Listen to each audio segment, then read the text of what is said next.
certificate ng battery na din pa sa akin for warranty. Yung warranty po. So, anong mga nakailaw? Misfire. Misfire. 73,000 mileage. Ha? Ilang cylinder? 1, 2, 3. Oh, Tama pa tayo. Pero 1, 2, 3. 1, 2, 3. ABS. Random misfire. Blinking. Tatlo sir.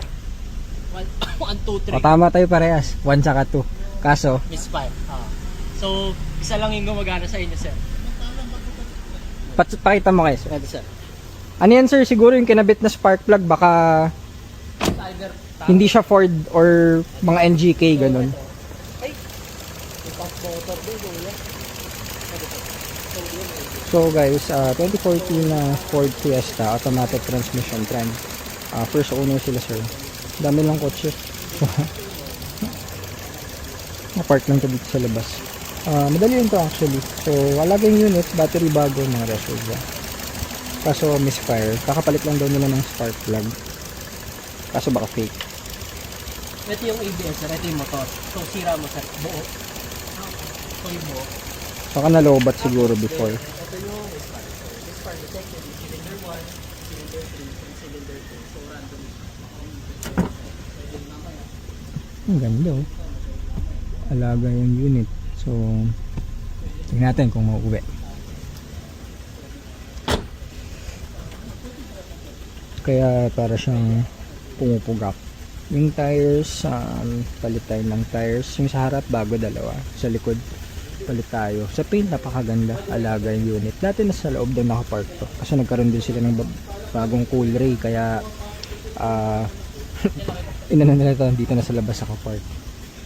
Ayan, same sa dala natin. Kaso, tingnan natin kung mauuwi. Kasi 1, 2, 3 yung misfire. Kapag tatlo kasi mahirap yun. Actually, dalawa nga lang mahirap na eh. So kapag tatlo, medyo alanganin. So let's see. Check muna natin.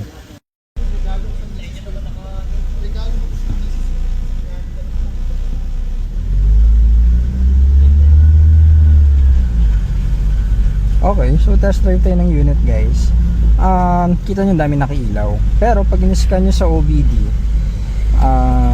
very basic. Ang issue nya, number 1, ABS module. Tsaka, ayan, yung pump motor. So palit tayo ng brand new yan. Kaya siya nakailaw lahat. Yan, dahil sa control module yan sa ABS. So, basic, madali lang naman yan. Tapos, kaya siya nagche-check engine and kanina is blinking. Dahil sa misfire 1, 2, 3. So nagpalit si sir ng spark plug. Yan, tingnan nyo. Hindi ko alam kung basa sa video. Nagpalit si sir ng spark plug. Recent lang guys. Kasi alaga nila yung kotse. Battery nga daw brand new. Pati yung mga reservoir tank. So ang hinala namin is substandard yung pinalit na spark plugs. Kaya siya tatlo agad. Isipin nyo, bago yung kinabit. I mean kakapalit lang. So brand new yung kinabit. Kaso nga may mga ganun eh. Tulad before, may nagpapalit na rin sa amin ng spark plugs before. Pagka kita namin nung old spark plugs nila, ang nakakabit is NGK. So sinabi pa nga ni ma'am eh, hindi niya alam kasi nga ano si ma'am, pinapa-service lang niya sa labas. Ang kahon daw ng spark plug is Toyota. So sabi namin, ba't kayo pumayag ma'am, Ford to? So tulad nun, may mga, kahit fit yan guys, may mga voltage yan, may mga specific na ano yan. Kaya hindi lahat is pag pinalitan nyo, basta papasok, okay na. So lahat tayo is Ford specs lagi kapag sa ganito, Ford brand. So yun, okay, 87 lang. Ganda, pasado. Okay na Jad? Papers na lang. So okay guys, done deal. 2014 na Fiesta, full refresh na unit, kahit okay yung transmission, naka-check lahat.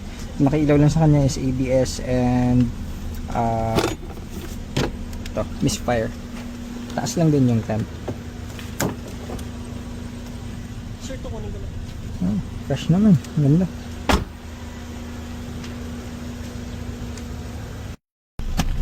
Okay, so pasado to. Naglolo ko lang yung sa RPM nya kasi nga dahil doon sa misfire. Shifting okay naman. Pero syempre SOP natin pagdating sa shop, babata yung transmission, tsaka check natin yung mga cooling system kasi before daw na tumaas daw yung temp nito. Pero base dito 89 lang naman, which is medyo mataas nga. So yun, okay to, pasado. Okay guys, so done deal. Back to base na tayo. At mauwi naman yung unit. Doon na natin prep lahat, SOP natin. So thank you kay sir at napakadaling kausap. Okay, back to base. Thank you guys.